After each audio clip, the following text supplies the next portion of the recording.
And we're one of the few programs that has had a winning record for 15 years in a row. Hey, what's going on, everybody? It's Skip at Sold by Skip, and in this episode of ABQ, we catch up with the head coach of the University of New Mexico hockey team and small business owner, Grant Harvey. We discuss hockey during the pandemic, Albuquerque economic and job growth, plus ways that you can get involved with local philanthropies. Stay tuned until the end for some serious laughter you won't want to miss. This is all about you, ABQ. Hey, so what's up, Grant? How are you, buddy? Just wanted to check in with you. Thank you again for coming on the show. Obviously, the show is UABQ, so it's all about Albuquerque.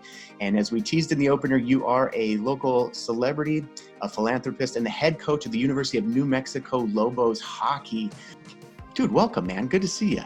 Hey, thanks for having me. Always good to see you, even if it's remotely through here. That's I'll take what I can get. Like I said, in this episode of UABQ, sitting down with Grant Harvey. And Grant, you've been on the show previously. In fact, it was called Between the Lines before it was the radio show. So you and I have had some fun discussions, and it's always a good time. So I figured you'd be a good guest to bring on just because you do so much for the city of Albuquerque. You're the face of the UNM Lobo men's hockey program. So dude, again, man, it's just always fun to have you around. Yeah, we do have a good time, and we interject some facts and some humor, and before you know it, 30 minutes goes by. Stay to the end of this video. We're going to watch Coach Grant Harvey eat the world's hottest chip and watch his reaction. If you've never seen a guy who weighs, what do you weigh, 220, 240? Big burly guy with no teeth. 228. How much do you weigh? I thought you were friends. 228. Yeah. 220 to 240, come on. I've seen you at 240. I'm going to tell you right now. I've seen you, old poutine guts over here. Yeah, all right, so you see Grant Harvey eat the one chip, the hottest chip in the world, and is reduced to tears and laughter. So it's worth it. Stay tuned to the end of this interview. A lot of people don't know this about you. I mean, your close friends do, obviously your family, but dual citizenship, Canadian, USA. And I always like to give you a hard time, you know, because Canada is just, it's a quagmire. It's its own, you know, it's obviously its own country, but it's its own world, basically. As close as it is to America, there's so many differences. But I've had the pleasure of celebrating a couple of Canadian days. Yeah. Like the Canadian 4th of July up in Canada, actually. And you guys do it right up there, and plenty of Molson Ice going around. So weird things go on in Canada. For instance, your milk comes in bags. I went through the drive-thru at Burger King once, and they offered me French fries with a side of vinegar, which I thought was very weird. But I want to get, from a Canadian's perspective, can you give me maybe a Canadian food or something about Canada that deserves more respect from Americans to the South? Okay, so I think that we can all appreciate a plate of poutine, and poutine is cheese curds, gravy, and you pick another cheese, something they put cheddar, and they put over French fries. So it's a 3 a.m. snack, and when someone has it, they never turn back. Like that's one thing that happens when you come from Canada. When you come down here, you ask what a poutine is. Everyone thinks you're crazy, but it's a great late night snack, especially when nothing else is open. I've had poutine before. So, yeah, that's kind of one of the fun things that I love about hockey. I was always a team sports guy. I always played baseball growing up. You know, had a short professional career in baseball, but after that I got into martial arts and competed in martial arts, right? And so what I love about hockey so much, and I always tell you this story, but when I was watching one of your men's Lobo hockey games, it was like you have to be the ultimate athlete. You have to be able to skate, hand-eye coordination, but then also you have to fight. And I respect that so much about your sport, only because when I went to that game, one of your players squared off against another player and he headbutted him right in the face, and the guy just dropped. And then I was waiting for a big fight to happen, but it was one of those things where everyone just kind of shrugged it off like, guy got what he deserved. Let's keep playing. So I just think that's a fascinating aspect. Do you guys do any type of, I've always wondered, do you guys do any type of headbutting drills? No, training? we don't. No headbutting drills. No, yeah, you probably saw something that was, I would say, atypical of the game, but nonetheless, that you came away with a little mind souvenir. Yeah, that is a neat component of the game. Things kind of get settled right there. It keeps things from happening 2-3 periods down, or 10 minutes down. You deal with it or you don't, and you move on. along with every small business owner in America and every other sport in America this year, but also worldwide, went through some struggles recently with, the pandemic going around.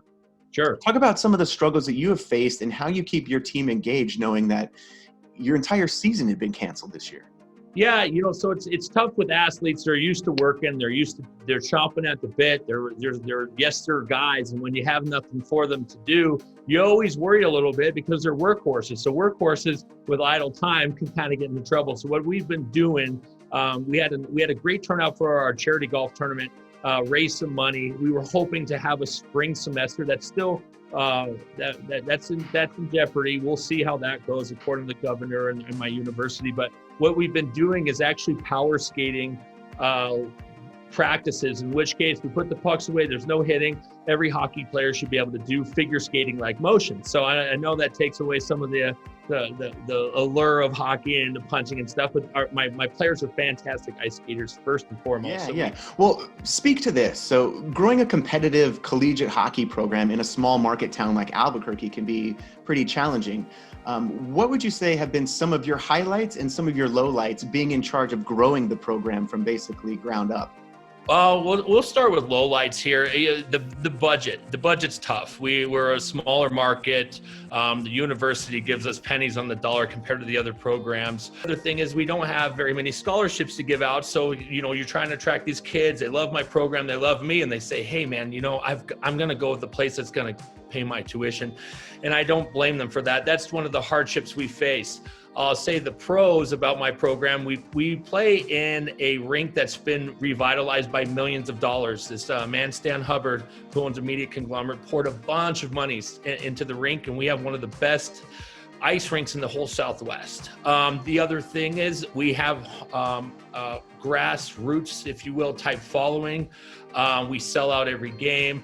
That's also a recruiting tool. A lot of these players that come and visit me for recruiting see that they're going to be playing in front of a full house. And how exciting is that for an 18-year-old to see that and vow that they're going to go to the University of New Mexico the next year? Out of all places, they go, wait, you guys packed the house. I'm from a hockey town and we can't even get our arenas packed. So that's kind of the cool thing about being maybe a big fish in a small pond in terms of hockey. People love to see us win, and we do. And we're one of the few programs that has had a winning record for 15 years in a row. That's fantastic. And I know that in your personal life, you're a big time hockey fan. So I'm gonna hit you with this question, and you tell me how it relates to you as a head coach here. So Oilers versus Red Wings. Now, if the Oilers win, the Lobos get a huge scholarship budget. But if the Red Wings win, then the Lobos get their own traveling bus. And I just got to know, gun to the head, who would you rather have win? I'm picking the Oilers because I'm not going on a team bus with my players for too long. I'll tell you right there, my sanity goes away. So put that as part, and team bus and sanity goes out the door. So no, we're going big budget, and we'll figure out a way to get all my players together, but I'm not going on that bus. So each year you're active in, visiting children's hospitals, elementary schools to promote Lobo hockey, but also to give back to Albuquerque, right? What's been the inspiration behind your annual coat drive, and how can our community get involved? Oh, okay. Good question. So the coat drive started off as an alternative to what I saw people do, a canned food drive.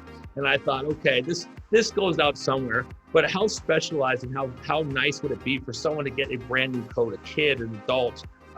We all have coats and they all stick around. The meals are necessary. Don't get me wrong, but I think for longevity and for excitement's sake, I think getting a new coat is probably a highlight for the person for at least the day of the week. And I thought that we should do that. So what we did is we started having people bring coats to the games in order to get free admission. And I was happy to take that on the chin and pay for the ice time myself. And I saw the amount of people wanting to contribute for that coat drive. I kept going. So this is, I think, the 6th or 7th year we've kept it going. And without even a hockey game for people to bring the coats, we're still going, and the coat drive has picked up momentum every year after year, and we've had so many. We've already had as many right now as we had of all last year. So during this COVID period, people still break their weary routine to contribute, and it's been great. Well, that's awesome. I know that you do a great job of promoting it on all of your social media platforms, and you have a huge following on social media. Some funny, some business related, but I think that everybody that follows you on all platforms kind of get a kick out of your Grant-isms and all of your rants that you go on. So let me ask you this, which social media platform shapes the narrative of your day-to-day life more accurately, right? How do your Snapchat videos differ from your Facebook rants? Yeah, good question. So my Snapchat is probably very raw. That's an idea that I've decided it's got to get out in these 15 seconds because I can act it out and do it. My Instagram is more of a blended, long, linear version of my life. It talks about my mortgage career. It talks about my Lobos. It talks about my Pomeranians. It talks about aspects of my life that are, I would say, user friendly and also conducive to explaining me in my life in its transparency. So you get to see basically a day in the life of Grant. I show bad stuff. I make fun of myself. I show the good times. So if you look through my pictures, you'll go, this guy's not just telling us how his life is one big fantasy. I'm telling you when I drop a milkshake on my foot or whatever. It's a pretty good view into my life. My Facebook is more of a letting things marinate, maybe society, maybe a philosophical approach. Those take a little bit more time, and those are probably my overall view for the week or the day, and those are more scripted and less shooting from the hip. Well, either way, a heavy hitter on all social media platforms. Since the show is all about Albuquerque, so I'm going to hit you with 3 things specific to Albuquerque that Albuquerque is known for, and I want you to fire back with your take on these local institutions. So number 1, Balloon Fiesta. There's nothing beats waking up at 7, 6, 5 in the morning and seeing this cluster, this array of foreign objects to many, and I'm just used to it. No matter where you live, you can see a great view of the Balloon Fiesta, that's for sure. The next thing everybody wants to know, and I know you get asked this all the time, there's 2 camps in New Mexico that everybody knows. Are you in the green chili or the red chili camp? I'm a green chili guy, and red chili is good, but it just doesn't hold the flame to the. And last, as a local, I want to get your take on one of the most divisive topics in town, and that is Albuquerque Rapid Transit, the art project. Oh my God, who's on the other side of this? I think it was the worst thing ever made. Okay, and here's what I wanted to touch on. I know that Netflix coming to town is going to bring a ton of industry, but that means roughly 1,000 new production jobs over the next 10 years, and an additional 1,500 construction jobs, which I think is fantastic for Albuquerque. It speaks volumes about the economic development of Albuquerque and what we're doing as a community to grow and actually get on the map.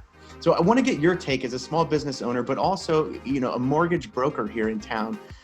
What are your thoughts on this and where this is going to lead Albuquerque? I think it's huge because one of the biggest caveats about Albuquerque seemingly was the lack of influx of jobs. And just recently, we've seen that the Facebook decided to expand their base here, and with Amazon coming in, it's huge. I feel like Albuquerque's got a bad rap in terms of importing jobs. I think recently we've let our actions do the talking, and that's big. And I think it'll keep growing because I think the other companies and corporations look to the left and right and go, hey, maybe we're missing something over there. Why are these big names headed over there? So I think there will be other companies that follow suit. And it was just big for a big mover to get in there first. But I think this is just one of many that's coming. It's going to be a big influx of jobs for many. Yeah, and I think since this article came out, I know this has been in the works for quite some time, and I've actually I've been in talks with people from all over the U.S. trying to help them buy property here in Albuquerque.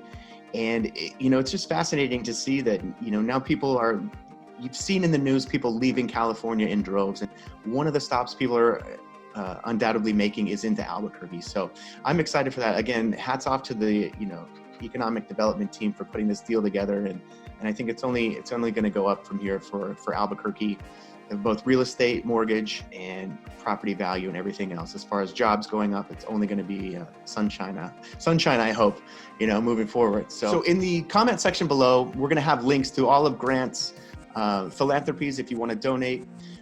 As far as you can follow him on his social media, we'll have his Facebook, Snapchat. What else are you on? Instagram, Face? Yeah. Good. And also a link to the Lobo Hockey website so that you can get involved too. Go to the games when they start back up and support But Grant, it's always a pleasure having you on the show, man. It's always a fun time. I appreciate your antics. And again, put out the word. If you have family or friends who are maybe small business owners or who would like to be a guest on the show, it's UABQ. Leave a comment in the section below. We're happy to follow up with you personally. Yeah, great. Thanks for having me, Skip. Yeah, buddy. Any plugs that you? Any plugs? Hey, by the way, we appreciate you. We appreciate you joining us from your IKEA office, taking time as a shift manager at IKEA to join us on this interview. Pleasure and pain. Round one. What's going to happen is you're going to feel the spicy punch to your tongue. All right, it's kind of giggly. Round two is a fiery jab to your face. Round three, all of a sudden you're going to get impaired vision. I'm so worried. You're going to get impaired vision from all the tears. Number 4 is a blow to your gut, and number 5 is the knockout. But here's how it goes. The rules for the challenge. We're going to split it. We're going to go easy. We're going to go JV style. What's going to happen is you're going to eat the entire chip. We'll go halvesies. And you're going to wait as long as possible before eating or drinking any type of water, anything, any type of relief, okay? So the reaction is going to be on social media, which we are. And it's time for the one chip challenge. We're going to do it real quick, and I don't think it's going to be a huge deal. And then you guys have to tell We're just going to do a quick reaction video, and yeah, here it comes. Sorry. This is gonna be so bad. No, it's not that bad. I didn't know we were doing this. Okay, so here's the chip. Again, it's the Reaper. I'm gonna break bread with my boy. Oh my god, dude. Alright, so here's what we're gonna do. We're just gonna do it. Throw it in, chew it up, and then we're just gonna stare at the camera until something happens. I heard it's magical. Right? Cheers, buddy. Oh my god. One chip challenge. Happy birthday to me, 41. Thanks for tuning in, guys. If we don't sign off now, we're gonna sign off later. Our show is canceled. Action, ready?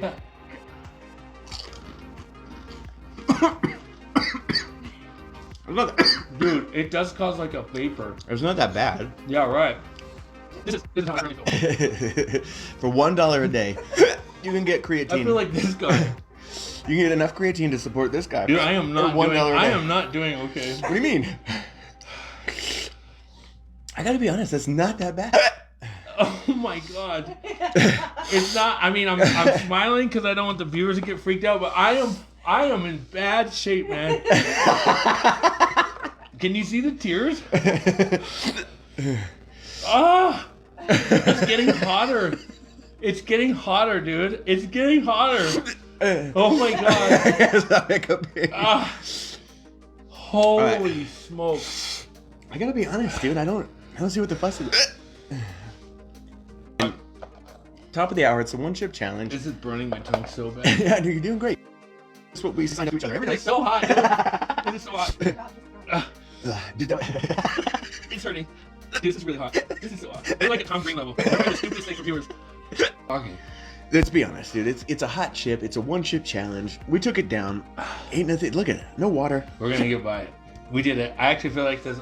Feels good, huh? No, it's hurting again. You're on the back end of it. It's not a big deal. Steve Stevens. Backdoor. We got backdoored right there. Oh. All right, guys. Questions, concerns. Anyway, so rates are down. Rates are down. The age right now. The Prices tongues are are up. on. Lala. You're trying to... Wait! Before you leave, I want to share another video I think you might find informative by clicking up here.